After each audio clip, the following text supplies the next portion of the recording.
திருவள்ளூர் மாவட்டம் கும்மிடிப்பூண்டி அருகே சிறுமியை கடத்தி இளைஞர் பாலியல் வன்கொடுமை செய்த நிலையில் இளைஞர் சிறுமியை கடத்தி சென்ற சிசிடிவி காட்சிகள் வெளியாகியுள்ளன.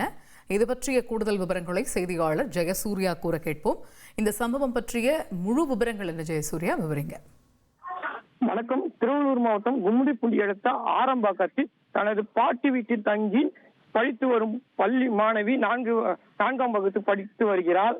வழக்கம் போல பள்ளி முடிந்துவிட்டு வீடு திரும்பும் பொழுது பின்னால் தொடர்ந்து வந்த மர்ம நபர் ஒருவர் 25 வயது உள்ளவரா இருக்கிறது கூறப்படுகிறது. அவர் சிறுமியை பின்தொடர்ந்து வந்து ஆள் நடமாட்டம் இல்லாத நேரத்தில் அவரை தாக்கி கடத்தி கொண்டு பக்கத்தில் இருந்த மாந்தோப்பில் கொண்டு சென்று பள்ளி சிறுமிக்கு பாலியல் கொண்டு கொடுத்ததாக கூறப்படுகிறது. பின்னர் வாலிபர் அங்கிருந்து தப்பித்து சென்றார். சிறுமி தனக்கு ஏற்பட்ட அவல நிலையை பாட்டியிடம் தெரிவித்தார். பின்னர் ஆரம்பாக்கம் காவல் நிலையத்தில் புகார் அளிக்கப்பட்டது. இது தொடர்பாக காவல்துறையினர் வழக்கு பதிவு செய்து விசாரித்து வருகின்றனர். தற்பொழுது சிறுமியை கடத்தி செல்லும் சிசிடிவி காட்சிகள் வெளியாகி பெரும் பரபரப்பை ஏற்படுத்தியுள்ளது.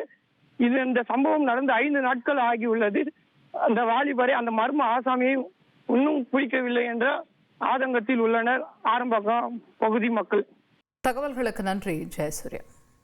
உங்கள் தந்திவன் தொலைக்காட்சியில் தெனாலிராமன் தினமும் மாலை 6 மணிக்கு காண தவறாதீர்கள்.